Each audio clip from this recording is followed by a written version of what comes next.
Welcome back, fellow Griffy B enthusiasts. It's Noplex here, and I'm back with episode 12 of the Infinite Grifball podcast. I'm here with my trusty co-host and admin, Mav. How you doing, man? Good. How about you? Doing good, doing good. And our special guest today is Kindred Daedric, aka Spotato, aka Goat Tato, aka Yes Sir. How you doing today, man? What's up, Bubba? Good to be here. Good, man.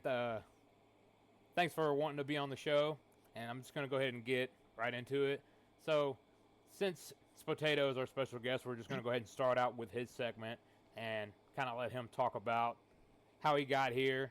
And the first thing I wanted to touch on is that Spotato and Avenger are good friends in real life, and they were both captains this season in the same conference, so they had to play head to head 2 games against each other, and I think that's pretty awesome. So I'm going to go ahead and let Potato take the floor and talk about what he wants to talk about.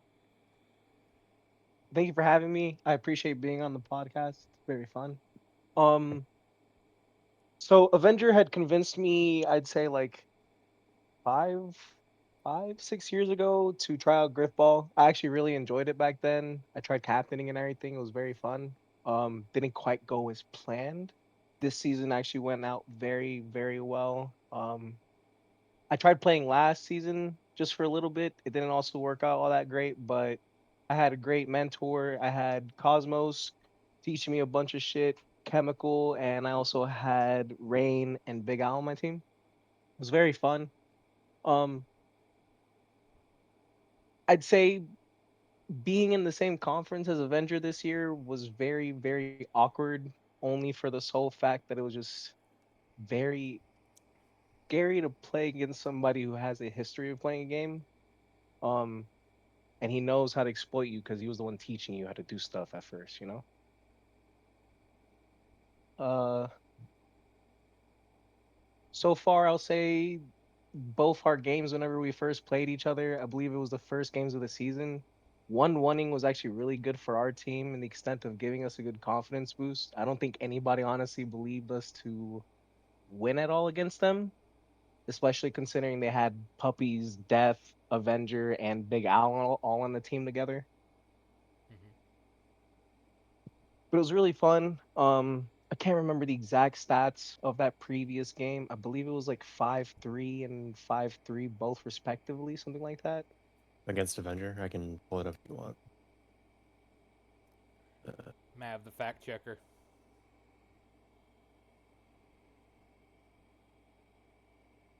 all the way top. History. Uh, it was 5-2 and 5-2. Okay, there you go. So yeah, 5-2 and 5-2. But it was really fun. The bane of my existence in that entire game, and so far I will say are tanks like Puppies, where they're just able to just hold W key and run at your face. It's very, very unnerving. Um, but our team did very well against them.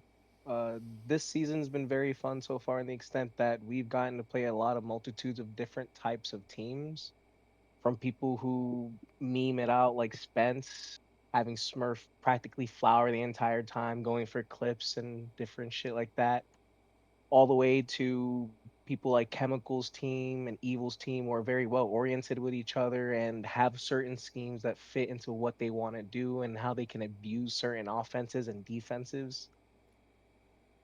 I'll say one of the weirdest teams that we got to play against so far, in my opinion, was Squirrel.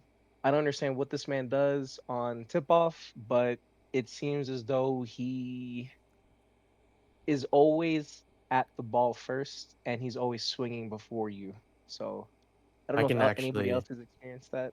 I can tell you. So, he boosts in like instantly as soon Mhm. as he comes off of spawning, and I think he does it in such a way that he either gets a second boost or I don't know, like he spawns in quicker than anyone else.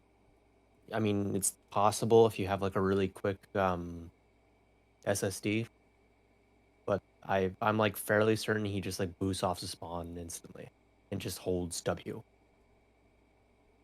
See, and that's where I've tried doing it myself. I will say Th- whenever I did try There's a really playing, bad drawback to it though. there is. Uh, yeah, I don't know, not to expose Squirrel, but if you do it with him, I've noticed he can't like get the punch off. Mhm. So like just hold sword and he crumbles. Huh. Look out here exposing Squirrel 101. But besides that, I'll say a lot of our games have been very close. We've been doing very well. We just get very, very confident in ourselves, and overconfidence is our biggest killer. When the being in situations where we decide to necessarily go for certain things we normally wouldn't, it's like you have your bread and butter, and then you go away from it, you get something else or do something else, and that's whenever you like start fucking up a mistake.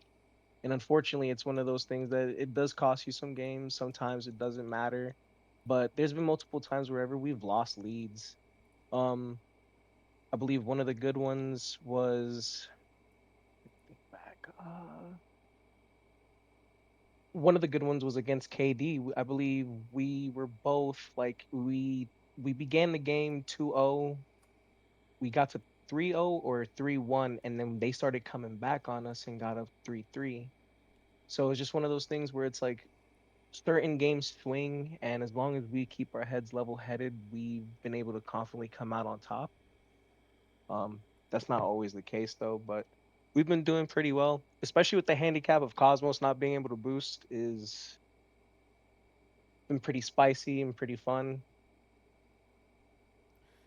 Well, technically, he just said he was going to not thrust all season, and now that it's playoffs, I'd say that's null and void. Wouldn't you agree? Look, this is where it's kind of spicy and crazy because I would agree, but that's also where I don't want to push my luck. Understand that I have had a spicy season altogether. From everything of my fourth situation to necessarily trying to schedule certain games and get things like taken care of because of my hectic schedule with Taylor Avengers Bar. Um, it's just you don't want to bite the hand that feeds, but you do have a point. He did say for the season, and we are in playoffs. I don't think anybody expected us to get to playoffs, so nobody expected to think about that. But I'll say for a team that didn't have somebody with a boost and had somebody necessarily in their first actual season of playing, we did pretty well. And look, if as long as Priest doesn't have anything to be mad about, if he does use boost, then that's all that matters, right? I have Yep. no comment on this as an admin. I'm gonna be honest with you, I this is the first time I even thought about this. Because like even without boost, I'm checking his stats now. Cosmo without his boost, he still went like plus 200 on the season. That's what I'm saying. It's like it So hasn't it's like even affected. I haven't even thought about the fact that he hasn't been using boost. Now this is the thing also is he's been running as well for a lot of the majority of our games too. Him and Recharge have been splitting the ball amongst themselves. Some defenses Cosmos is better. Some defenses Recharge is better. Sometimes you need an offensive push. Sometimes you need like a defensive push. So it's like that's where we have the best of two worlds with a lot of our gameplay, and that's where like you see Cosmos's stats. They're sitting nice and well. It's because he abuses people wanting to think, oh, it's just Cosmos without a boost. So then he's over here just beating people's heads in, or necessarily setting up and putting himself in great positions to help our team tank in. Yeah, I say that in playoffs, you want your teams to be at their best, right? And you go back to the point of saying that nobody really thought y'all would probably make it into playoffs. And probably, I would say you could compare the situation to Rage Sword only too. People probably wrote them off thinking they wouldn't make playoffs for the same thing. Let's reward both Mhm. of them and let Cosmos use thrust and let Rage use the hammer. I'd be okay with it. And I get to use Ace, right? Yeah, yeah. Where does it end, right? Where does it end? But would you like to talk about the last time that you were a captain in Halo 5? Maybe Mav remembers when you were around then, because I was not. I didn't. I've. I didn't join until fall of like 2020. So the last Halo 5 season I think was before I joined. I So wasn't around for that time. I don't know if you remember a player named Tyreek. I had and a player named Faded Flies. Yeah, I ended Tariq. up picking up, yeah, I ended up picking up Tariq, Ace, and then my old buddy Faded Flies, and one of my older friends, Vic Fan 7. Vic Fan 7 was brand new to the game. He had never played it before.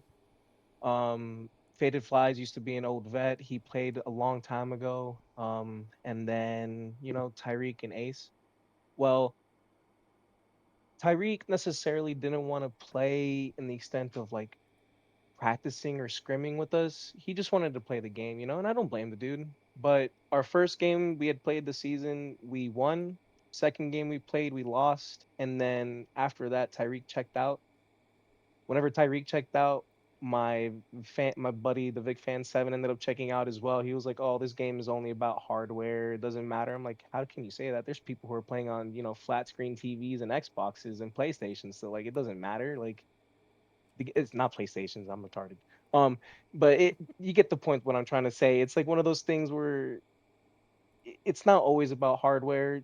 Recharge is over here playing an EU and playing on an Xbox and hanging out. Like, and he's putting up stats and numbers that I can't even get to, and I'm on a PC with a mouse and keyboard. So it's just like I don't agree with the equipment thing, but the whole team pretty much crumbled. It was a really bad time. I felt really bad because it was just like I ended up picking up one of the best players in the game and then just had him right out the season on L's. Yeah, Was this like 2020? I believe it was 2020 or 2019. I remember having DMs with Priest at one point, and I remember like looking at him. I was like, "What the fuck?" I was like, "Oh, this is sick." Priest was like that cool dude who was like first talking and helping me into actual like Grifball and everything. I might have the stats for that season. yeah. Let me There's see. lots of pages like that, so I'm sure fact Yeah, checker Nav March can find it. 30th, March 30th, 2020. Gotta go through all my stats. Jesus. Uh, okay, that's Halo 5 seasons. But yeah, he was actually Priest was actually the person I was going to because I didn't know what to do. Like Tyreek wasn't answering my messages and some other crap, but like it was very strange. I will say captaining is one of those things where it's like I understand why people pick up their friends the most or people that they've played previously with because you never know what you're gonna get at the end of the day, especially with anybody who's gonna be new or anybody who's gonna necessarily be like coming and going in the community. Yeah, Okay, I found the rosters from that season. Hell yeah. Daedric, Ace, Tyreek, Faded, Sket. You had Sket? I had Scat. I thought I had Vic Fan. Or did You the had Vic Fan and Sket. Oh, it was a six slaughter. Oh. Yeah, say Vic was your fifth and Sket was your fourth. Oh.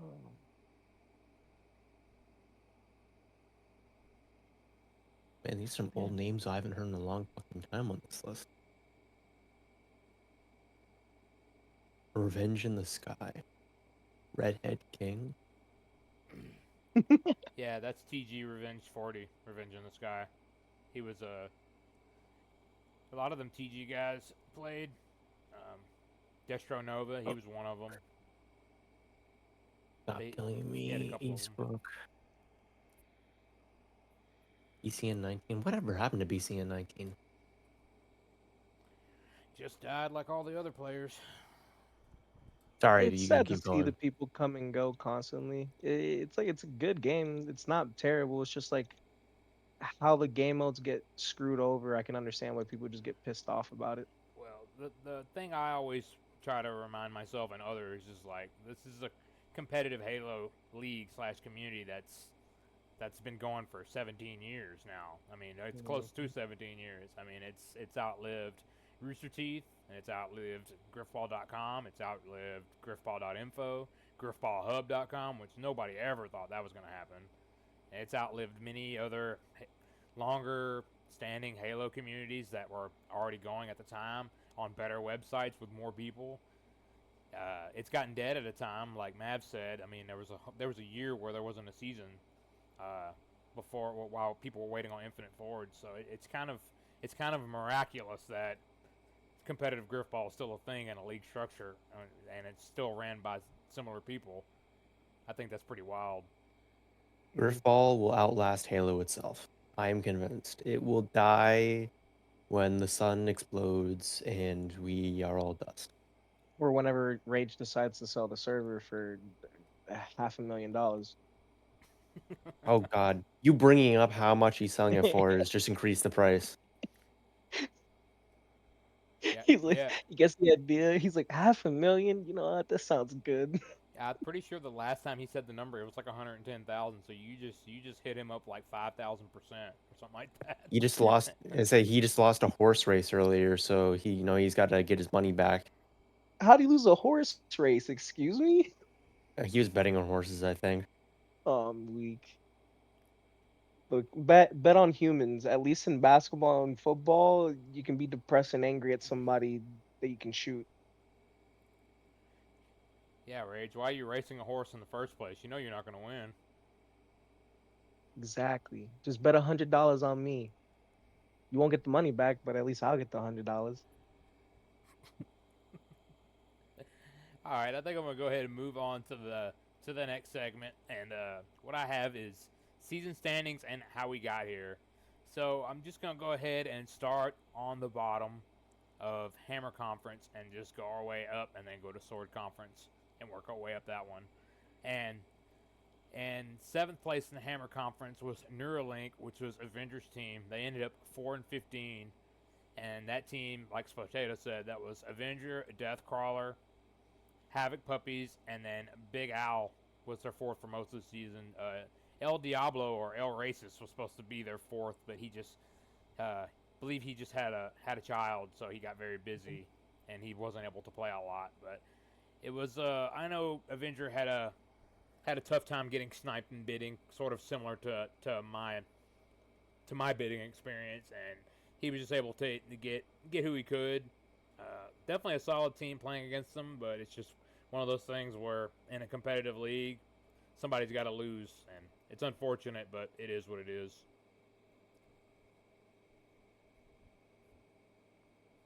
And I'll say necessarily with their team, they were trying to scrim, they were trying to play constantly. He was trying to set up games, trying to set up things. It's just things weren't necessarily going to plan, and a lot of stressors and everything had affected their season, especially with the game being fucked constantly and necessarily like having issues because after March, I don't know if anybody else noticed, a lot of like ranges and certain things had felt affected. I I, I have not noticed anything. It's just like a server connectivity issue for me at least. Because it was like it wasn't like the servers themselves weren't feeling as smooth, so like there would be more delay.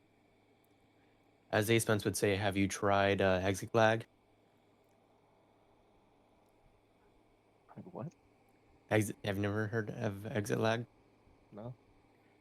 Uh, it's like I'm not sure how to. It's to like kind of give you the better connection, makes your game run smoother. Hmm. It makes your packet loss way more efficient, or it makes it to where you don't have any packet loss at all. It routes. It basically should decrease your ping. Use code Spence at checkout. I was gonna say Ace Spence got me an exit lag, then I stopped using it because after I started using it, it permanently gave me like the best servers, like the least ping, so like it It was fixed all whatever sweaty. problem I had before. Oh But no. So then you got into like more games with people who were like more sweaty and more like stronger necessarily for other aspects, or just like what do you mean? it just not really. I mean, it just like helps you have like better connection is all. Oh, okay. And that works for everything? Yep, pretty sure everything. I've only tried with Halo when I used it for a little while, but I'm pretty sure it allows you to get better like ping on whatever game you play online. That's pretty fucking sick. Yeah, ask Ace Spence about it. He'll be able to describe it to you perfectly. But one thing I was going to say about Infinite Grifball in general is that's how those servers are. Sadly, we've had seasons where the servers literally change the middle of the game from central to east. The ping will variate from 40 to 50 ping up and down during the game more than once. So it's literally like you got to relearn a new host during the game. It's pretty wild. I had a game in season 1 where I was playing Lux, and the server switched like right in the middle of the game, and we went from I think it was like east to west, and Lux was pissed because he lost because he had Sev who's in EU, and Sev was on like 300 ping playing the game now. Oh, the fuck? Yeah, Infinite's a little questionable in the things it does. I mean, out of in y'all's both opinions, what would you say would have been the best one for Grifball necessarily? Halo 5, since it was Five? like the least connection dependent and also had like a good skill gap, and like it was hard, I don't know, like kind of like hard to explain, but like a good skill gap, but also like wasn't what's the word?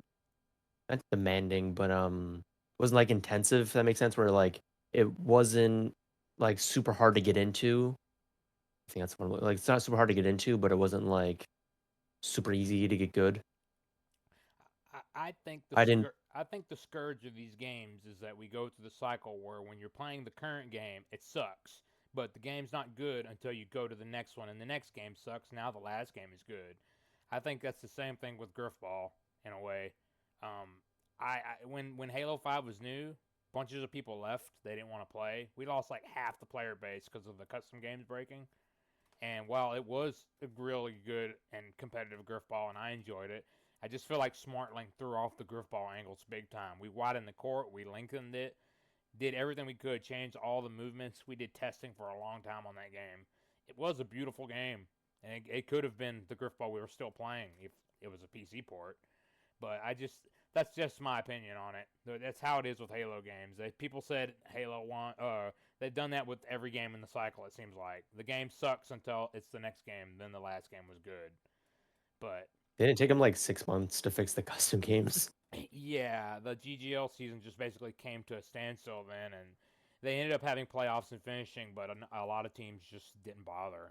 They just weren't into it and didn't want to play anymore, really. But things got going after that. And, Grifball always finds a way, really. But man, that's tough to answer. Really, that's a tough question to answer. As far as the best, because that can vary. Halo 4 would also be like pretty close. Like, I mean, they all have. I think they all had their peaks for different things. Like Halo 3 is obviously the nostalgic peak. The player base was the highest in because it was the first game. It was Halo was just more popular then. It was the game. There weren't any games that really rivaled it because that was the birth of COD too, or modern COD. And then so Reach was obviously not the peak because it was kind of like it was very different. It was like watered down Halo 3, but I find that game connected the best. Like you could have Mhm. a really bad connection and still hang in that game and still be able to play. So I don't I th- know. I, th- I think Reach was sort of the matchmaking peak, Yeah, because I I would feel agree like with that. almost, as I say, because I think pretty much like if you didn't come from the Halo 3 era, you probably most definitely came from like Reach matchmaking. Yeah, I played a lot. I probably played the most matchmaking in that game. So, but yeah. Before we get too sidetracked here, I'm gonna keep going up the standings here because next is my team, and I want to get talking that about over with. So my team underrated was 6-13. Um, my team was just whenever I played well, I feel like we were good and we had a good chance to win games. And Sab is Mhm. always elite, no matter what team he's on. But we just had this thing in a game, and Mav, you saw it when we played your team when we played Evil. We were up 3-0, and we just fell apart. We completely fell apart and gave up 5 straight goals to Evil's team, and they beat us. And then they beat us the next game. So we would just have that happen to us more times than obviously I would have liked during the season. We'd be playing pretty well or pretty decent, and then it was just like a house of cards. It'd fall apart and it'd be over with. So, um, I feel like Did you know? Big Al grew a lot this season in running because he played a fucking 100 games, and Pack is new, so he improved a lot, but he's just got to get more game time logged in on Infinite. So, um, honestly, I'm pretty surprised at our record, considering how we were talked about in the preseason. So I'm glad we're able to squeeze out some wins. I mean, hey, Now, do if you you don't win, think? you might as well have fun. Yeah, honestly, I was gonna say, do you think that at least you guys enjoyed the season together? Is there anything that you would have done differently? Win. You know what I mean. Like, would you have Yeah. tried to like schedule more scrims? You guys like talked Uh, more, plan more. I don't think I really did anything wrong as a captain other than missing some Mhm. bids and getting sniped, stuff that I couldn't control. But I mean, I was one of the most scrimming teams in the preseason. We scrimmed every day. I'm sure my team hated me. Like we had a week of scrims damn near every day other than Wednesday because Sab couldn't play that day. We practiced and we went to Cosmos Community College and all that. Well, not Sab. He's a fucking professional. But me, Big Al, and Pac, we went to Cosmos School and all that, and they played a ton of customs. I mean, sometimes you can do everything the right way and still lose. It's just part of being in competition. Mhm. But my team was super chill. Like, definitely no tilt challenge. Like if I'm the most rager, the biggest rager on a team, that should tell you something. And I was. But it's mostly self rage. Like, damn, I suck, and fuck, I should have got that kill. Just normal Grifball shit. Nothing too crazy. But my team was real chill and understanding about it. So it was definitely an enjoyable season. Oh yeah. But next up, ending up in fifth place was in Hammer Conference was Ascension, which was Solace's team, which was Solace, Grunt, Inactive Spoon, and Mungo Pungo. They ended up 8-11, and they were a team that definitely waited a while to play games. And I've heard Spoon say they didn't scrim a whole lot, but Hammer Conference was definitely slightly sweatier than Sword Conference. I think most would agree with that. Um, and I actually have the a little tidbit to add to that because I did the records, the overall records. The overall records ended up being for Hammer Conference 74 wins and 61 losses, whereas Sword Conference final record was 61 wins and 72 losses. So a bit of a disparity, but maybe not as big as some maybe would have thought. But really, it was just a really close race. They had a chance to make playoffs, and it got down to the last week, but they just got beat out by Daedric's team for the last spot. What I did will Daedric say finish at? Was it 9-10 or 10-9? 9-10, and then they finished that at 8-11. I'll say I was very, very nervous for our game against Evil. If we had double lost out, I think it would have had to gone down to rounds one. And to be honest, I think Solace's team actually had more rounds won than us. But I was very surprised to see them not fully work together. But I had heard that they weren't really scrimming with each other that much. It seemed as though like a lot of people were saying that Solace was just like didn't care for the season. To be fair, Solace didn't play, I think, half the season. So, like, I don't know exactly when, but there was a certain point where he had some personal things come up and he had to leave. And Katie played for them the rest of the season. So, who knows? Not going to speculate. Oh, I didn't know he Or had just, personal things. just That shit unfortunate. happens. Yeah. Yeah. Yeah, I don't really feel like Solace was big on, scrimming a ton or whatever. If Late League's around, he'll play in that. But I know he'll do some scrims or whatever, but I know he wasn't heavy. I mean, he's really good. A lot of the elite players, they can just hop on and play, and they don't really need to practice or warm up to be good. I mean, well, playing with your team helps and all that, but I just I don't feel he was like big on that anyway. So, but I know Spoon definitely wanted them to practice more, but they definitely beat us in both games. KD definitely looked pretty good subbing for them. She gave their team a bit of a different flavor. But it comes down to it being competitive, and like I said before, somebody's got to miss out on playoffs, sadly, with only top four making it in. So, Yeah. moving on to the guest of honor for the night, Daedric's team, Cosmic Oblivion, which is Daedric, Cosmos, Recharging, and it was VWS Executioner, but they've also been subbing him out. Have you been subbing Big Al for your fourth? Yes, sir. He was our perma sub. One of the 7 teams he played on, the fucking Al GLA this season. Let's go. Yeah. Dude So, has the most games played by anybody. yeah, definitely. He's come a long way. So, like you said, 9-10 record, eking into playoffs in your first season as a captain for a while, other than what you talked about in Halo 5. So, um, if you want, you go into a little bit of how the team comp works with no thrust Cosmos. So pretty much we have a system where depending on who's going to be running the ball or who we're going up against as I'd say aggressive defenses, we try to have Cosmos protect the ball the most or have recharge force balls in. No Diddy. Uh the only issue that happens is sometimes on plate we'll have to swap where Cosmos would be able to get a score with a boost. He can't right now. So it's just trying to get recharge to swap there. So it's like at certain points we'll have Cosmos run the ball if we need to like be relaxed, more defensive. We need to play smarter instead of feeding so much. Especially myself, I'm very guilty. I'll hold W key, think I can get somebody, they react faster than I do, and then I'm just eating bricks. But we since having Al on the team and everything, it's given us a new flavor of somebody else who can actually run the ball very well.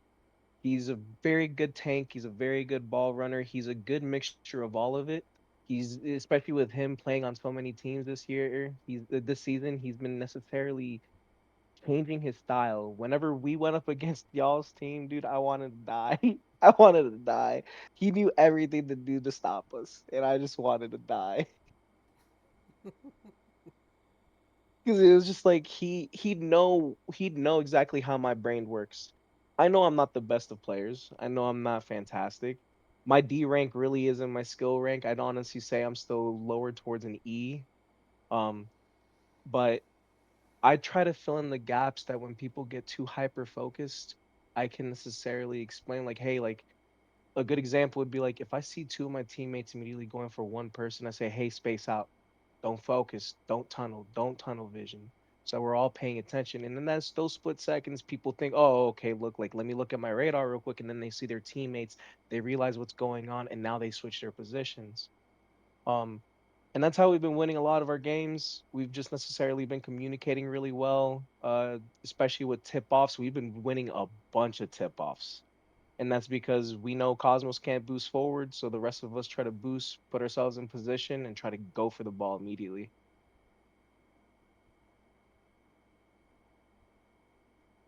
Kind of threw me off when you guys had Cosmos run. I thought usually like Frenzy would run since Frenzy's been like a runner in most. Because Yeah, like I was when we were playing, I was like, I said like Frenzy's gonna run, and like Frenzy did run for a little bit. I'm like, what the fuck? They gave it to Cosmos, and then we couldn't. Ducky couldn't kill Frenzy for a while. It was a mess. yeah. It's one of those things where, like I said, it's a good change up. I personally wanted to get better at ball running myself. I had small moments of clarity of like being able to tank and do great stuff in customs, but it's one of those things where it didn't work. But Big Al being a ball runner, it gives a great different flavor in every aspect because it's like you have different people tanking, you have different ball schemes we can go through, and if somebody's having a bad day or off time, we don't have to force them to just run. That's all it is. I think it's important to have that 1-2 punch. I mean, obviously, a team with a really good set runner, that's nice, and you just give the ball back to them. But maybe they're not having a good night. Maybe their offense looks better. It's kind of like talking about Hell's Angel and Infection on some of their Mhm. Infinite teams. They were like that. Obviously, Hell's was always the main runner, but Infection could run at times and give them a different look. So it's definitely it's definitely good to be able to give your team some versatility like that. But well, congratulations to making it to the playoffs. Uh, I appreciate it. it's the 8 seed, but hey, 8 seeds better than not at all. I'll be I'm just honest with happy you. I for didn't think you you. were gonna win a game at the beginning of the season. Ouch. No offense, Hey, because I had no idea who you were, and I thought you were just some random new person. look, I I didn't want to waste anybody's time, so I wanted to commit time and energy, you know? Man, you made it happen. You definitely made it happen. So now we get to go to third place in Hammer Conference, which is Mav's team, First Strike. So it's Yeah. Mav, Evil, Ducky, and Kurt, whatever his name, Joey. Look, he What's his name? changes his gamer tag A lot. at least at least once a week. You just Yeah, gotta. dude. We all call him Kirk because it's easier. Yeah, and they ended up 13-6. So definitely definitely a very good record, but still in third place. Ducky for it might arguably be the steal of the draft, and for going for Him 10, credit. he really quacked under the radar there. And then Kirk has been playing pretty good. Evil's just kind of like made it come up. It's in the last couple of seasons. He's been playing better and better after that late league resurgence.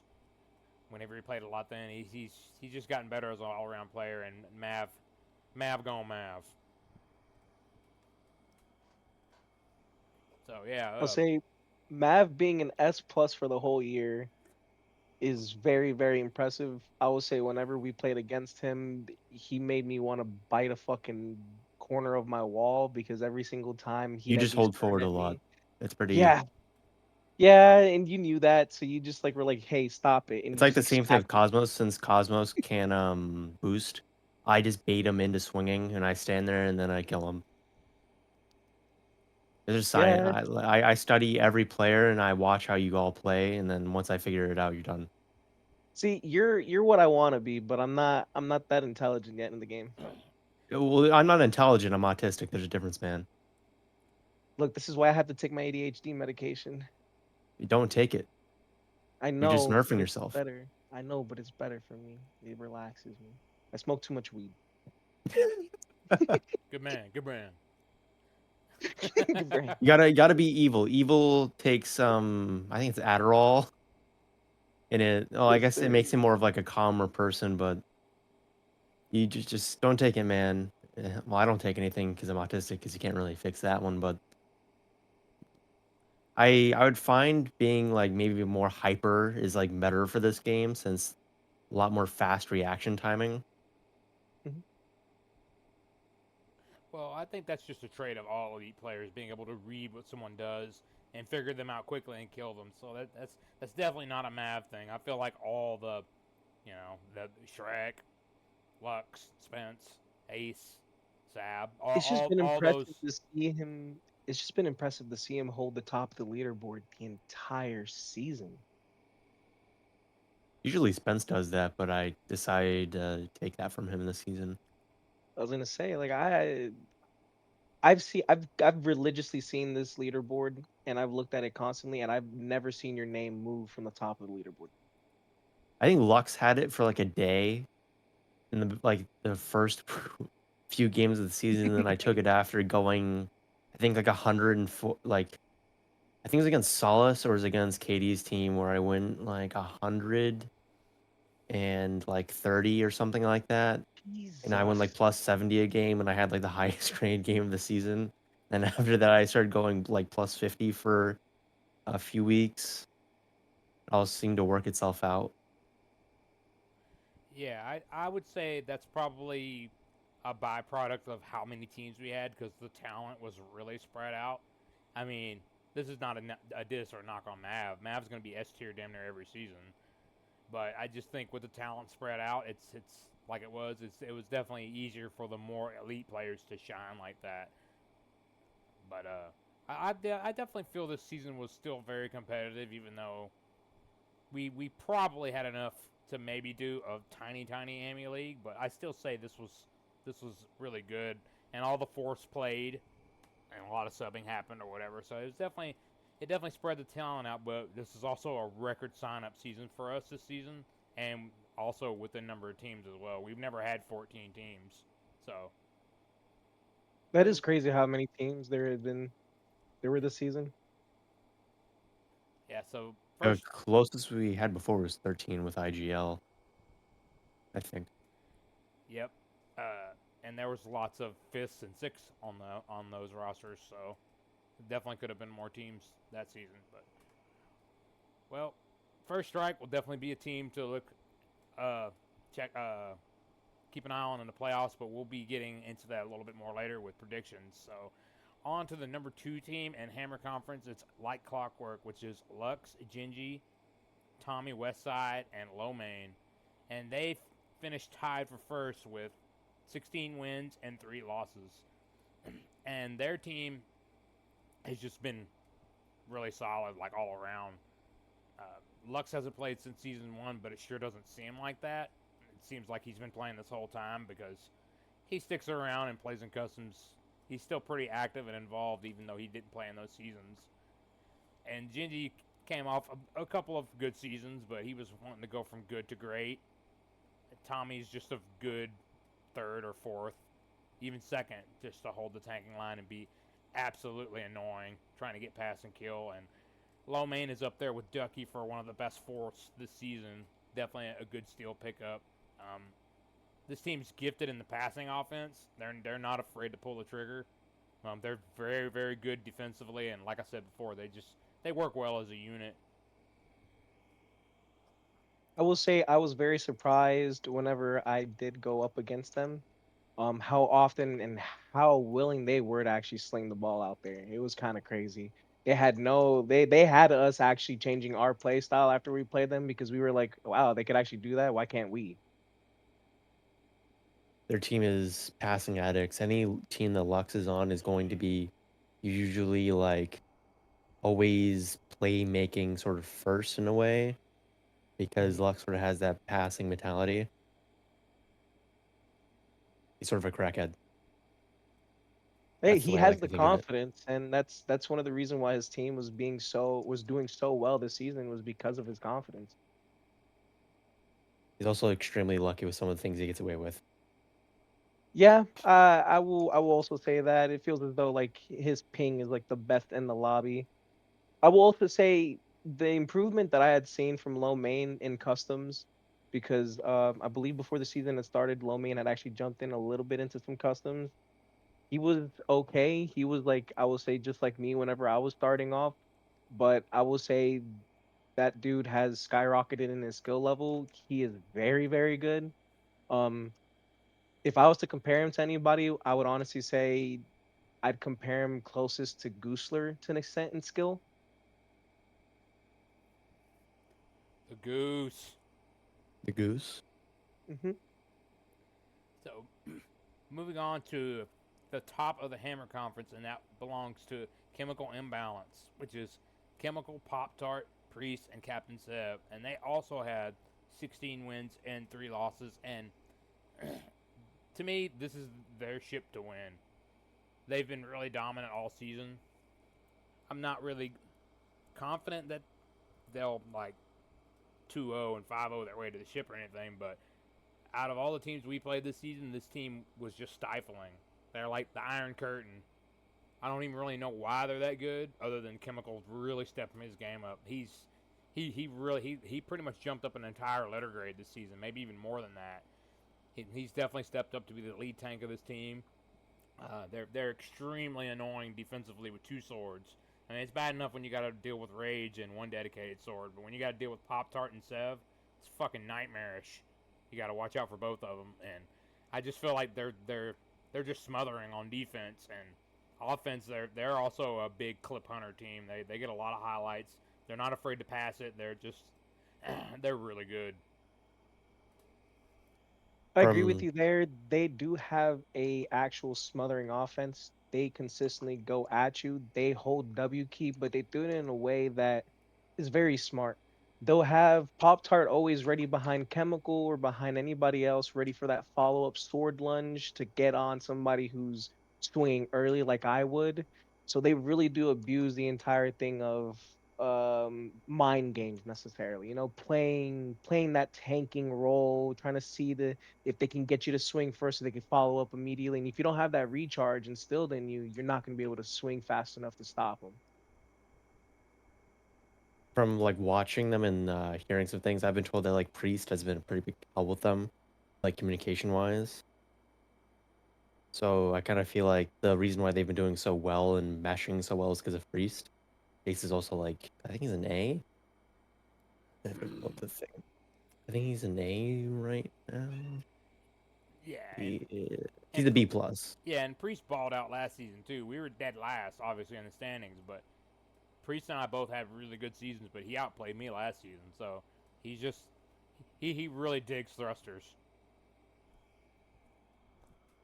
He might be like the biggest improvement I've seen from someone because I think it's not the same as bad. He was like I think a C or a D, and he went from a C or a D to like an A. So like it's a huge like a 2 letter grade jump, which is huge. He just has meshed very well with thrust. Yeah, and the coaching thing is definitely something he does because he does that for every team. It was no different last season. He's always communicating, letting the runner know where someone is, or sword behind, or let's go left, leave him. Those kinds of call outs and stuff like that. He's always been an high IQ player even back in the day. So they're definitely going to be one of the favorites to watch out for in playoffs. So we'll definitely be. It definitely hopes some of those games will be streamed because I would like to watch. So moving on now I'm to sure the we can make something happen. yeah for sure. Moving on now to Sword Conference. Finishing in seventh place was Junkyard Dogs, which was Encott, Snipes, Rain, and Legion of Toast. And it's just one of those things where someone has to lose. Encott was very impressive playing. I want to backtrack a little bit and say the same for you, Daedric. I feel like between Encott and Daedric, they for not playing this game and playing their first season, y'all were both very impressive. Encott was very solid, and I gotta say, I got a lot of respect for guys that played back in the day, coming and trying the new stuff, whether they like it or not.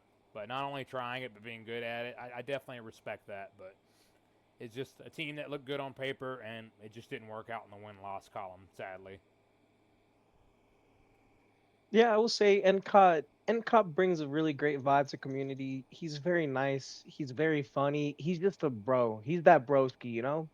So like whenever you play with them, whenever you play against them, it's just a really nice time. You're always having fun. He doesn't take everything too serious.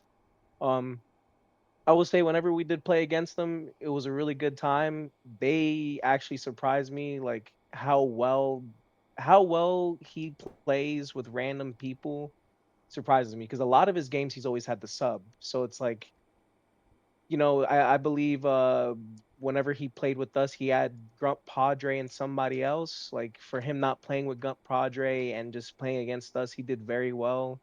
Um, but yeah, it was just sad to see that they didn't have more time to necessarily play with each other. I know Cosmos tried bringing them to university as well and doing shit, but things just doesn't happen. How does one get accepted in Cosmos University? I'm You curious. um you devote your love and affection to our one Lord and Savior Cosmosis Jones. Dude, Cosmos Community College is open for everybody. Like I said, I went. I learned a lot.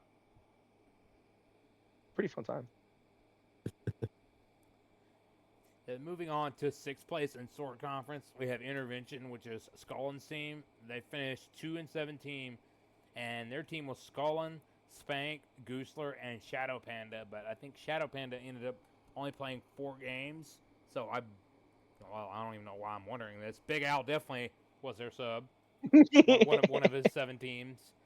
So it's just another case of a team that looked good on paper and should have had more games in the win column, but it just didn't work out for them. But Skullin is like you said about an Encott. He's definitely gonna be chill and prioritize fun. They're definitely gonna have good times playing in games with those types of captains. So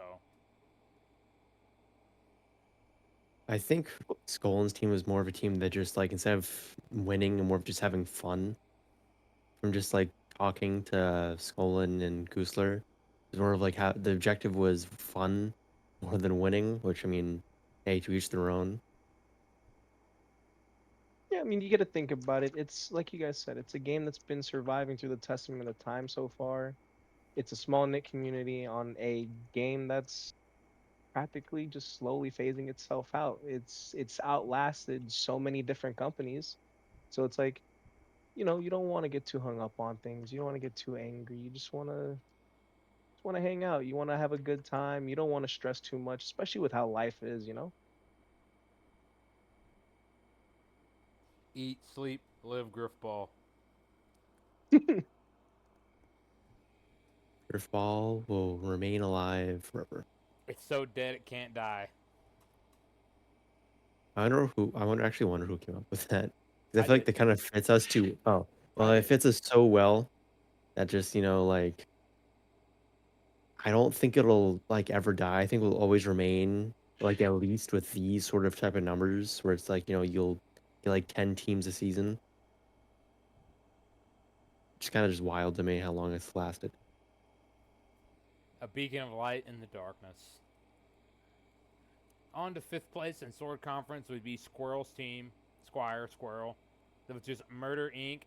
And his team was Squirrel, Marvin, Indices, and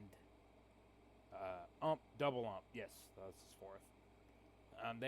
They were the team that definitely waited the longest to get games played, and he was definitely the one that took the longest to bid and build his team. But even still, that playoff race went right down to the wire. I mean, it went down to the final week, and based on total goals, even if they had, or even if KD, I believe, lost those games, the last games they played, that I think they would have still got in because of total goals being the tiebreaker. Mhm. So even if they would have ended up 8-11, like Murder Inc., they would have got in anyways. But when my team played them, they were still quite rusty because I think we were one of the first teams to play them after they started playing again.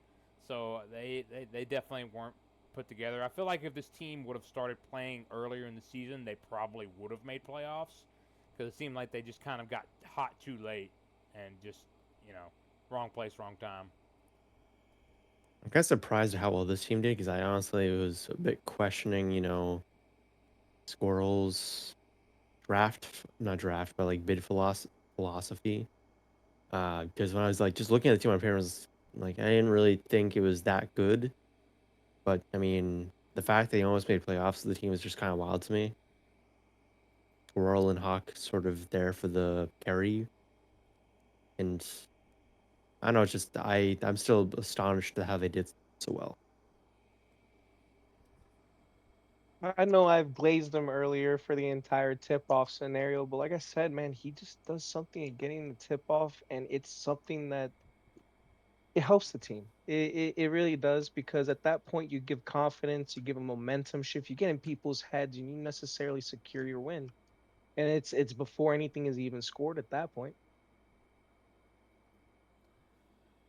Yeah, I think he kind of took the philosophy of take all the runners, or maybe not all of them, but I think a lot of teams had their eye on Marvin to kind of be the anchor, and Mhm. Squirrel probably wasn't able to get who he wanted, so he just took a big runner off the board, and it definitely hurt some other team that could have used them. But I would say the same. I thought they would probably have. I figured this team would at least get 5, maybe 6 wins, but getting more than that's a little above my expectations. But Squirrel's just very good mechanically. Them FGC guys, man, they just come in good. Like they don't even really have downtime. They already come in good and just get better. So, and on to fourth place in Sword Conference, just eking into playoffs in the last week would be Skill Diff, and that's KD Skill. Woo! Yo, I'm excited to actually speak upon this one because I was so happy for KD of making it to playoffs. Everybody was doubting her in the beginning of the season, and she turned around the season. I'm not gonna lie, put that team on her back. Yeah, I guess I didn't have a ton of doubt. I think their first 3 games they played Lux, I think, I know they played Chemical. They played Chemical, Evil, and some other really good team. Maybe it was Ace Spence. So their first 3 games weren't against easy teams or anything. So they started 0-3. But anyways, Mhm. KD, Invaded Zim, Aware Mosquito, Panther Lily. A very, very solid team. I mean, KD just makes any team have plus 20 IQ Griff perk right off the bat. Doesn't matter what team she's on. They're going to She's get a that MacGyver. intelligence. Yeah, she's going She's to a get. MacGyver of all players. Yeah, definitely. And Zim, he didn't play last season, but he can just jump right on and make an impact. He's a solid B plus to A player, even if he's rusty and doesn't give a shit. But and Aware, he's played all 5 seasons. He's from the EU, but you can count on him to be there and make a contribution. He's gonna he's gonna be there to be streaky as a tank and definitely be good to stay with the runner. Panther Lily, he rounds out the team very well, but I just think they had a slower start because they played some good teams, and then but once they got rolling and they kind of started to mesh well, this team never looked back. When I played this team like early in the season, I sort of figured they were rusty because not saying we won like easily, but like we won by a larger margin I thought we were going to, if that makes sense. They're Yeah, just like Zim shaking off the rust and everything. I figured they would do like pretty well. I can't remember what exactly like what we had thought of them in the preseason, but I always figured this team was going to do well on some sort of level. I was just happy to see them come back, especially in the fact like after our game, I will say I felt elated that we won our game against KD, but then I also realized it was like I really did feel like they had that beginning struggle necessarily, and whenever we had our game against her, I was very worried that they were gonna necessarily lock in and finally fill in all the gaps. I think towards the end of the season they finally did that, and that's why they got into playoffs. The team is there, it's just it took the entire thing of okay, who am I playing with? What's gonna be the weaknesses? What's gonna be my weaknesses? What can I help with? Things like that. yeah, and they'll definitely obviously all teams will be looking at them in playoffs, but just eking into the 4th seed, you gotta watch some lower seeds, man. Especially with how playoffs has gone the last few seasons. Mav can agree to that. We've had some As you lower. say, I don't think any like top seeded team has won a season. Nope. It's always been like the fourth or like fifth seeded team that's always won. So I'm kind of curious how these playoffs are going to shake out. Actually, that's a lie. I think the only top seeded team ever in Infinite's history to win was Infection's team season 2. Let me pull it up. I believe it was season 2 was the only season that like the first seed had won the championship. Besides from that, it's always been like the fourth or fifth seed. Uh, uh SL24. Which might be Spring League 4. 20. I just Uh, I just know that season they won the preseason rush and then won the ship. actually, I was wrong. They were the third seed. Spence's crazy guys were the first seed that season. Yep. So you're So I right. guess no top seed team has ever won a Grifball championship. It's always been like third, fourth, or fifth. Because the first season it was KD, Fancy, Mungo, and I can't remember their other Tommy. player, but yeah, oh Tommy, and they were like the sixth seed.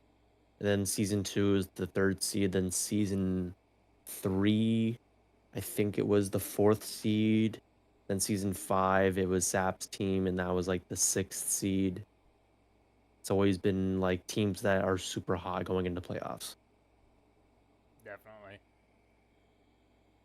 Well, going on to third place in Sword Conference is Hammers or for Losers, which is Epic Beast, Shrek, Rage More Nerd, and Penguin. And Shrek's gonna play very well on any team. He's definitely an elite player, no matter what team he plays on.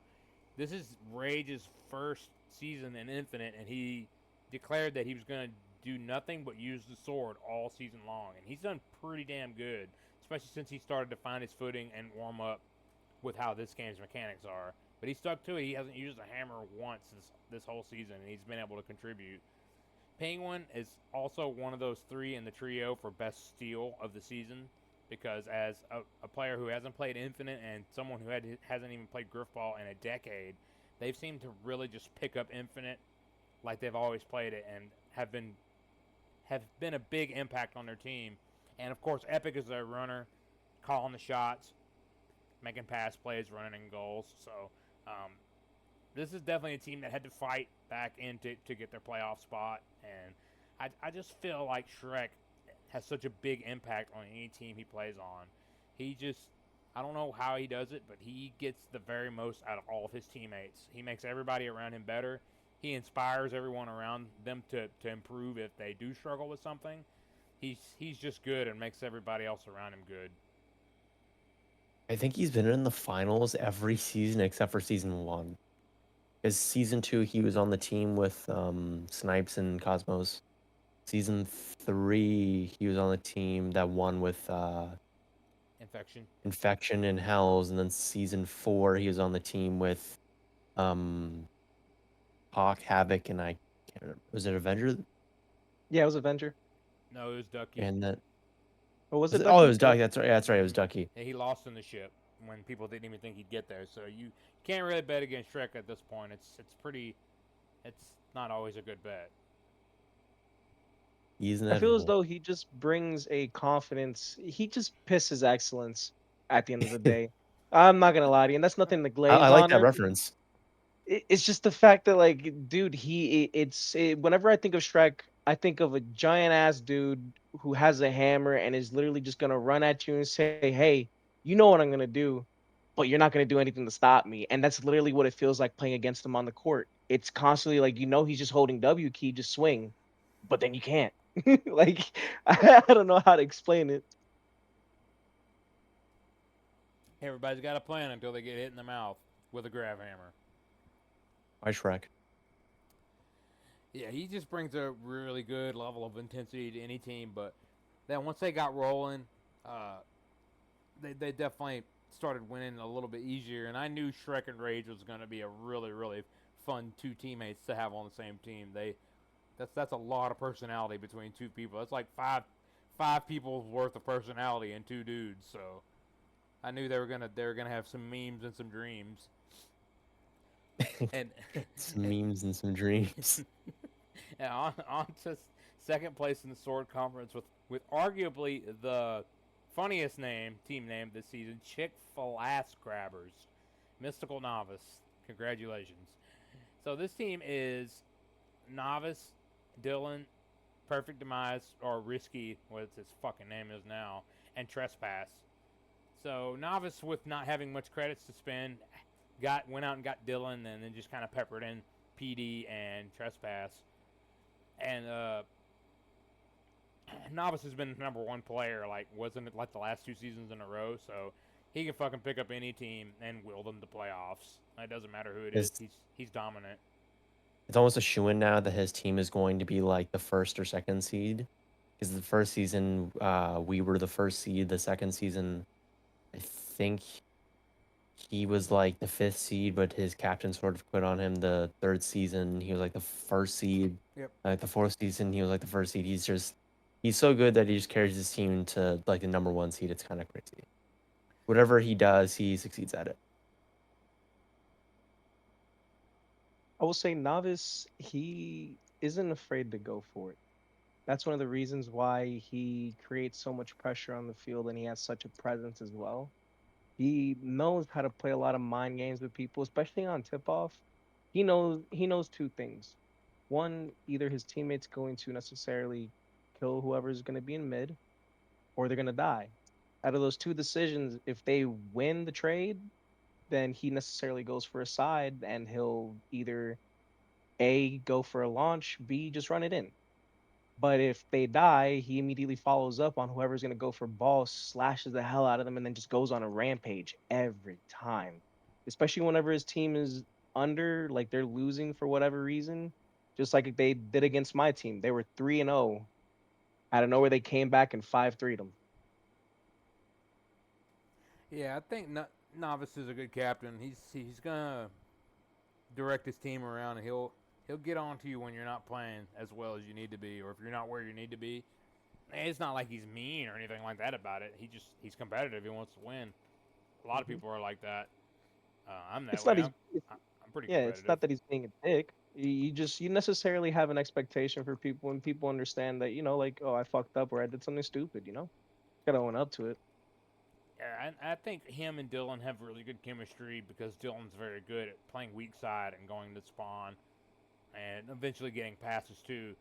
So if he's got any two tanks on the strong side with him, it's always going to be a recipe for success, like Mav said. The Novice is just fucking good. So let's see if he can sneak his way back to the semifinals because that's as far as he's been since season one. So he'll be looking to break that first round curse for sure. And on to the first seed in Sword Conference is Clip Hunters, which is A Spence, along with Fanciest Pants, Boss Tycoon, and of course Sauteed Smurf. He's got to have the chairman. Chairman's got to be there. And they ended up with the best record at 15-4, and their name is exactly what it sounds like. They have been styling and getting clips all season on teams. I think he's going to make some kind of montage, I'm sure, after the season, but they've played very well. Spence probably shouldn't have been allowed to get fancy as well in bidding since he's a top player. Boss has played really well in his first season since season one. He's been really, really good with the sword, but he'll break out the hammer and get some kills to get pass plays on plate.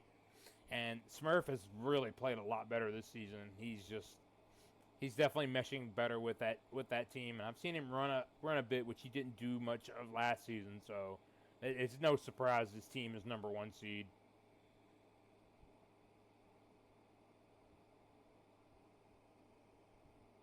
I think sort of the Um, same thing with like Novice and Spence. Like no matter what team they're on, they're always like the first seed. I feel like I've seen Spence be the first seed like the last 3 seasons. Not just last top season. tier players. Oh, that's Top right. tier Last players. season, I forget he was on the admin team. Dead last team. Dead men. More like it. Not those dead men. I'm talking just about last place.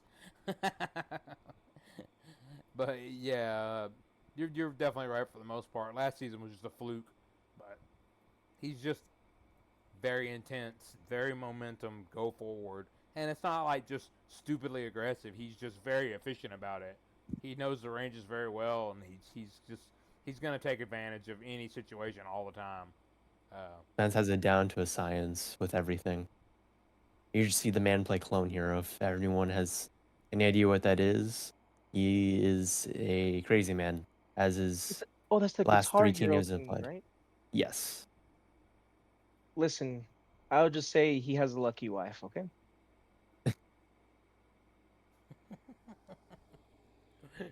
all right, so this wraps up season stuff and how we got here, and we could just go ahead and jump right into playoff predictions since that's obviously the next thing coming up. So, the first matchup that we have on top, which is going to be interesting to talk about because Daedric is here, is Chemical Imbalance against Cosmic Oblivion, which is Daedric's team. I love you, man. I really want you to win. I just don't know if you're going to be able to. I say it'll be 2 games, and I say 5-2, 5-3, Kim. Uh, I just I think you can win and you have a chance to win, but this team is just playing against all the teams this season. Yeah, we got beat. We got beat pretty badly, but we got the piss beat out of us by Chemical's team.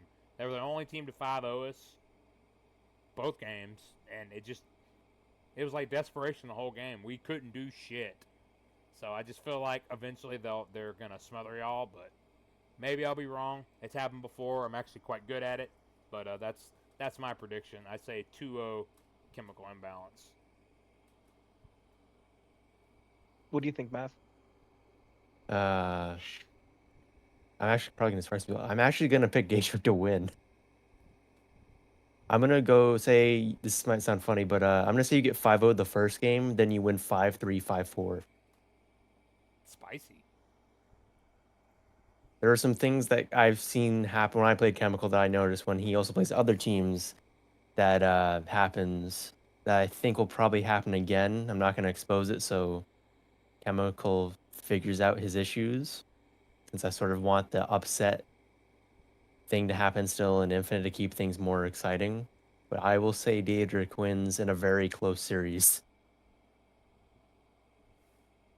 So I'll say this. I don't think that we're gonna win in a very close series if we're overconfident. One of the biggest things that ends up happening is, and I'm very, very, very guilty of it. A lot of people in the community are as well, but once we start winning, I get a big head and then I start doing stupid shit. And a lot of us on the team do it. A lot of other people on their teams do it as well. I feel as though Chemical's team has one of those types of issues currently where they play very well. They play very spaced out. They try not to bunch up too much and they try to hyper focus on different targets at the same time. As long as we can make sure we're not panicking and letting ourselves be corralled like cattle into a corner and we're not letting our ball carrier get consistently pressured, we'll be fine. At the end of the day, as much as I hate to agree with Novice, I am the weakest link on my team right now. And that's only being because I consistently walk out and I just die. I just got to get better at it. I got to necessarily just make sure that I'm not going to feed. And if I do die, I'm doing something that's going to benefit my team. But I do appreciate Mav thinking that we'll beat them 2-1. I honestly think it's going to be a 1-1. We're going to go down to the third game. And that third game is just going to make or break it for us. We're going to just have to make sure we don't get too overconfident. We've had a history where in our in games, whenever we lose the first round, we'll come back and win the second one. Happened with Avenger, happened with Evil. It's just one of those things for us where it's like we lock in. We understand what we do wrong, we lock in, and then we try to make sure that we can come back and do something about it. Yeah, moving on to the next matchup, we have Chick fil Ass Grabbers, the fourth seed, against First Strike, which is Mav's team. That's the 5 seed. I think First Strike wins this series. I can't say how many games. Maybe it'll go 3 games, but here's my reasoning. I think Novice is just kind of mentally blocked from not being able to get past the first round, and I just feel like that may happen again.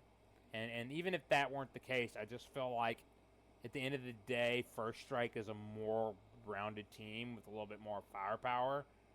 Um, Obviously, most games come down to who tanks better or who can out tank who, and I just feel like First Strike's going to come out and just have better tanking. So I say First Strike takes it in 3 games. I don't really can't tell you the scores, but I feel like First Strike wins game 1, Novice wins game 2, then First Strike wins game 3.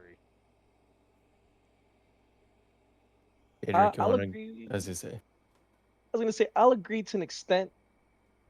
Only so this is what I'll be saying. If novice, if novice and Dylan necessarily lock in at the beginning of the game and get too overconfident, they're gonna lose it out. That's my only thing. Now, if we have the situation where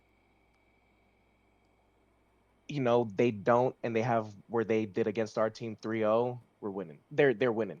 They always come back. It's proven. KD said it. Avengers said it. Everybody's fucking said it. It happens.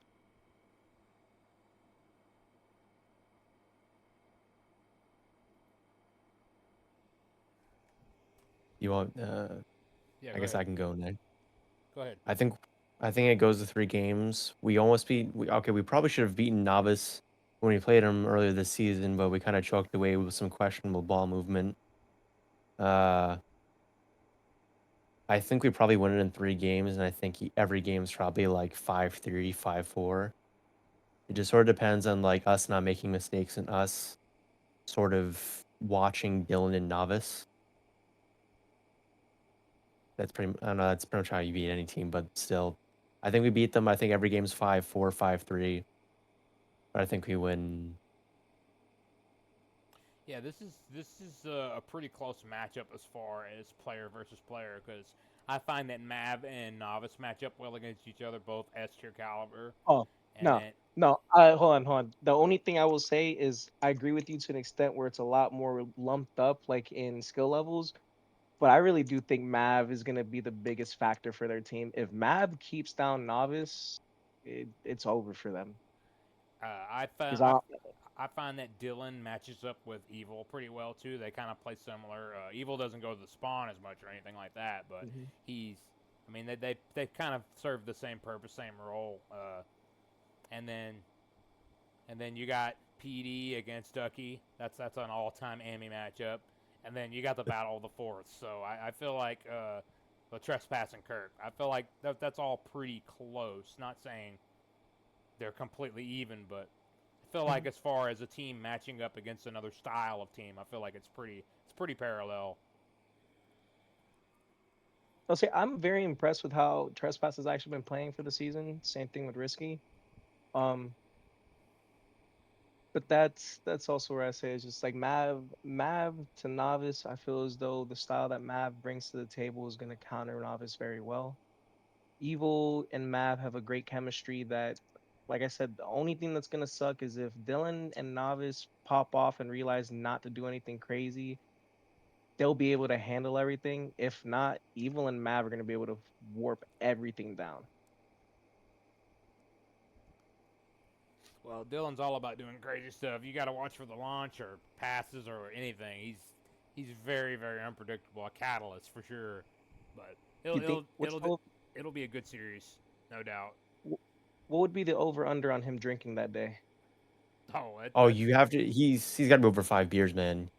yeah, It's that's five. that's 1-to-1 odds right there, bro. Definitely 1-to-1. If he's not drinking, he's not playing. All I right, love moving him. moving on to the next matchup. We got the third seed, which is Clip Hunters, A Spence, against the sixth seed, Hammers Are for Losers. Now this is probably the toughest one for me to predict, honestly, because you got A Spence, who most people would say on paper, yeah, A Spence's team should win against them. But here's the thing: A Spence has never won in the first round. He's never gotten past the first round of the playoffs, whereas Shrek has never lost in the first round of the playoffs. So you kind of have the immovable object against the unstoppable force in a way. It's really tough for me. I don't even know if I'm gonna be able to predict this one. I'm gonna I'm gonna say Clip Hunters 2-1 over Hammers Are for Losers. I don't know what the scores will be. Maybe this is the end of the Shrek dynasty, and I'll probably or him winning in round one. That is, I'll probably end up regretting saying this, but this is my spicy take. I say Clip Hunters over them, 2 games to 1. So the only reason I'll disagree with you is because Shrek has something to prove. And the only reason I say is because we put his father in the shadow realm for like over a month now, and nobody's actually brought any answers. Is that man even back? Yeah, Like, Yeah, he's been back for a while. yeah, he's been okay. unbanned. Because I was gonna say, like, I feel as though he's just gonna want to have that one point of like, fuck you guys, like, don't do this again. I'm the shit, and then he's just gonna walk out, you know? I th- I think it's gonna be. I think Spence wins 2-0, but I think each game is going to be like 5-4, and Shrek will be like plus 50 each game. I think it'll just be so close, but I think Spence's team is just that much better that they'll probably win in two instead of three. But hey, I could be wrong. Again, Shrek has never lost in the first round, and Spence has never won. So this is where it comes down to that conversation we had earlier, is that they did say for the season, regular season. This is playoffs. If Rage has his hammer, feels though that's like an even playing field. He's gonna be No very well to comment. counter We Smurf. As admins, I don't think we've discussed this yet. I don't think that's as big of a difference as Cosmos not using thrust. I think if Rage was to be okay with the hammer, I think that could be just as bad as it is good because he hasn't really used Rage it has all never used season. the hammer. Yeah, he As they hasn't. say, Yeah, he hasn't really used it, so I think he's more comfortable now with the sword game, and trying to switch up might fuck him. But that is an interesting point. Uh, but yeah, Shrek's playoff record is the main reason why it was so hard to do this. So it was, if it weren't for that, it would definitely be an easy pick, but or an easier pick. Um, I just feel with Rage, if he's going to continue using the sword, um, it can go really well for him. I think him and Boss are just going to probably sword trade all game, is what's going to happen, and that's pretty serendipitous, I would say, the Boss Rage love affair. So, all right, well, on to the last playoff matchup that we have is Like Clockwork, which is the second seed and Lux's team, against Skill Diff, which is KD's skills team, and I think Like Clockwork wins this in 2 games, maybe 2-5-3s or something like that. They've just been really impressive, and Skill Diff has been playing well down the stretch, for sure. I just feel like Clockwork will overpower them eventually in the tanking game, and both really high IQ teams, good passing offenses and whatnot. I think like Clockwork has the edge here. I think Lux's team probably wins 2-0. I actually think the first game Lux wins 5-0, but I think the second game they beat Katie's team 5-3. I think the first game's gonna be a sort of a quick blowout, and then the last game is going to be just like a long, fought, hard game. But I think Lux team's just too good. So I'm just gonna pull an Alex Jones here, and I might be retarded, but I feel as though KD's team wins this one. I feel as though it's gonna go to a 3-game series at that point, and it's gonna be the first game they're gonna lose. It'll be most likely like a 5-1, 5-0 situation, and then the next two they win will be a 5-4, 5-4. And the only reason being is because I feel as though Lux may just have that. Lux right now is really great. He's been doing phenomenal this year. They've been having great this season. They've been having great chemistry. They've been putting pressure. They've been doing everything to the best that they can. And I feel as though that's what's going to be their downfall at the end of the day in the playoffs. They're going to get very complacent. They're going to expect something from KD's team, and they're not going to necessarily know how to react whenever they see something different. Um, and they're just not going to be able to beat them. I don't think I'll continue with the predictions. I mean, I could go with what, based off of It my would take prediction and all forever. that. It would take forever, yeah, and we all have different ones. So that'll just be for the first round. And one thing's for sure, we don't know what it's going to end up being, but there's definitely going to be some good series here. And had some pretty smooth seasons the last few seasons, and very competitive on both sides, for sure. Some tight playoff races that went down to the last week, and I always love to see the drama. So the next section that I've got here, this will probably be a pretty quick one. It's just gonna touching on the late league bot. Uh, as far as Spencer said, the bot is pretty much done, and it's had some testing, and it's gonna need some more, and that'll be easier now that the season's over to get 8 for that. And I haven't really tested out the bot myself, but I know others have. Mav may have. I'm not sure, but I have a little bit. yeah, it seems like A Spence as always is the goat, knows what he's doing, and he's supposed to be adding stats to it, and I know that'll be great to have for the off season. And the late league admins, which is Evil, Cosmos, and KD Skill, I know they have some stuff planned and plan on working with the admin team to get some stuff going in the off season for late league. So I'll be looking forward to that. Them numbers, I want to see them numbers. I do believe everybody has to get in like 15 games or something to be ranked for the late league. So like if you see the bot is up, everybody's doing testing, try to get in there, play some games so you can get into some early rankings and necessarily be able to be put up for some teams because I think somebody was talking about trying to do a late league like actual season, something like that. Everything is sort of in the talks to this point, but nothing will be really figured out until the end of the actual season. Yeah, We'll see. it's something that's been discussed. It was a format that Pop Tart had between season 2 and season 3 with you have to play a certain amount of games to qualify, and then the teams are randomly generated or generated by an outside force, and then you just kind of you play a tournament from there. So it was a lot of fun. It's definitely a setup that could work, but like I said, like Mav said, it's pretty much all in talks now.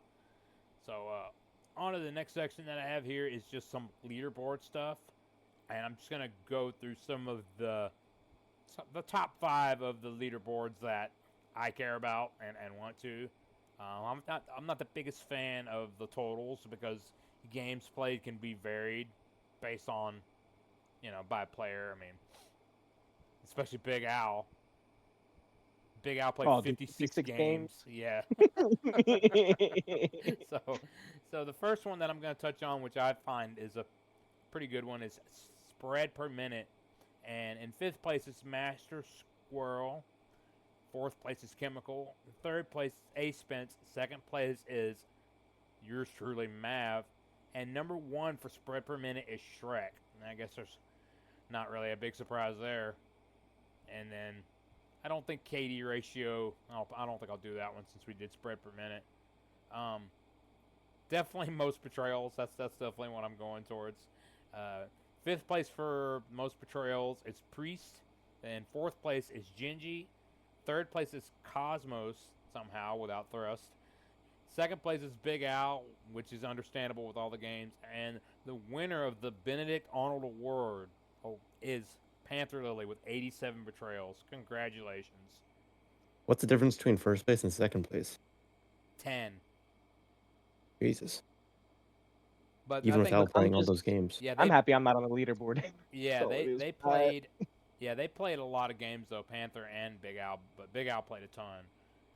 And this next one will be great for Rage because fifth place for least betrayals is Legion of Toast.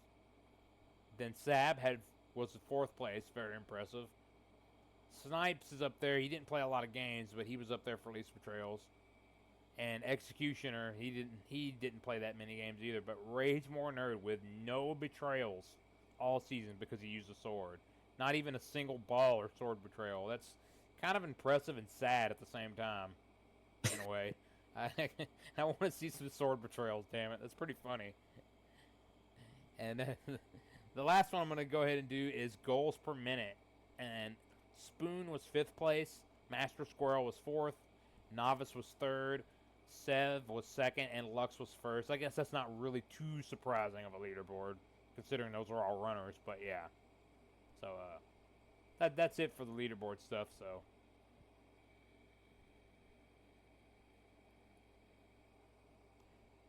So really, the only thing we got left is talking about what's going to be coming up for next season, and this kind of goes back to what me and Mav and Daedric were just talking about. Obviously, a common gripe is that there's too many games, the season's dragged out too long, and Ace Spence runs some really efficient seasons. I mean, we've had 2 8-week seasons before this, and it's very incredible to have that kind of a turnaround, including playoffs too. But even still, it's kind of dragged out and too long. People want to be on a new team, and they want to see the cycle reset again. So definitely there's going to be some talks about what we should do with the structure, some kind of tournament series, or having it be late league for a while and see how it goes, having everyone focus on that. Not really sure yet, but one thing I know for sure is that Grifballers like new things and like testing new things. So it'll be interesting to poll and see what everybody would like to do. I'll say this: change is always good for any type of community. Um, I would always say, still, if it ain't broke, don't fix it. We can always do whatever everybody would like to do. I actually was kind of excited if we whenever we had the contemplation of doing an AMI league, only for the sole fact that there is a lot of talent and it is very, very spaced out. Um, and it'd just be nice to necessarily have people who, that do want to be sweaty and that do just care about the winning aspect, be able to play in one league. And then if anybody else just wants to go for shits and giggles, you got another one, you know? Brings a diversity to the community to an extent. I'm sure one day we'll get an Amy League for me to go back to my rightful place. You're never going Rightful back. pace You're n- at the top of the force. you're never going back to Amy League. Why go plus 500 when I can go plus 1,000? You need to make a Yeah, you need to make an all Marv bird. Nobody will know. So yeah, I think it'll be some discussion for sure. I just imagine 32 plus players grinding in late league, going up the ranks, going down the ranks, having teams. Of course, it would be an 8-team tournament if there were 32 active players or more. It would be really crazy to have those lobbies every night. So it'll be something we talk about and figure out. But the last thing I got is the best and most fun part of the show, which is outro and shoutouts. And I'm just gonna go ahead and start out with this one. Shout out to pretty much everyone who signed up and played this season. You're all contributing and helping a long-lasting community, which has been around forever, which we've previously discussed. So shout out to them. But definitely, I want to kind of go back in time here and touch on the gas series that Avenger and Spotato helped set up and run before the season. And that kind of set a bad precedent because now we got to do that shit every season because it was so fucking awesome. But you and Avenger did a really good job with that. And that's why I made the joke of calling you yes sir at the beginning, as you were really professional in your first time doing something like that. And you definitely made things a lot easier. But it was a hectic experience. I'm sure you can agree. So that's all I got to say for shout outs. thank you very much for those kind words. It was very, very stressful only for the sole fact that I had learned vMix pretty much like I had seen the software a week before, and then he was like, "Hey, can you help me? Because I don't know what I'm doing." So I was just like, "All right, I got you." So I just like did it within the last 2 hours of trying to get everything set up. So it was a very, very last minute school project type of thing, but I'm just happy that it all came out well.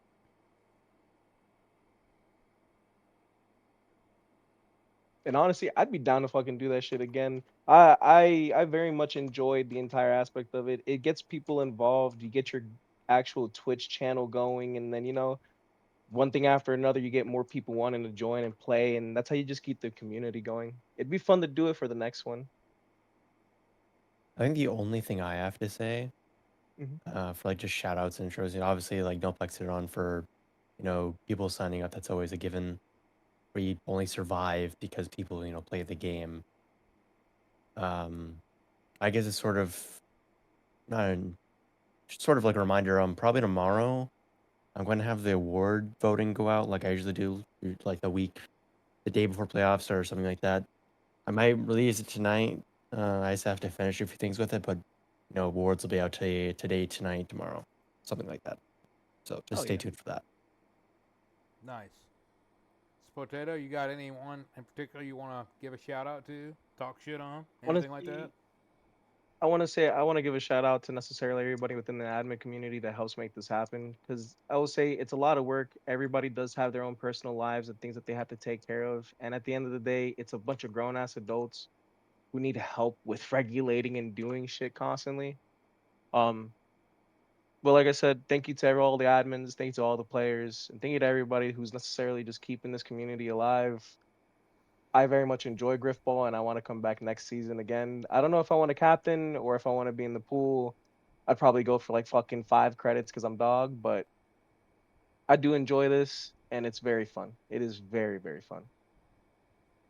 Yep, I've done my captain allotment for the next 12 years. See you guys in 2037. Novlex will be 60. I'll have my 3 kids and a wife. All will be right with the world. Hey, I won't be 60. I'll be 55. You fuck. I I'll don't be know how old you 41. are. that's I'll be that's that's 41. pretty Ooh. much 60. 55. Round it up, baby. Shit. Well, thank you both for coming and doing this with me. Of course, my great co-host as always, but definitely thank you, Potato, for being a guest. And Appreciate you guys. and the next episode that will be the championship edition after playoffs, and that'll be number 13. So stay tuned and look forward to that. And until next time, see you on the court. Goodbye, everybody. See ya.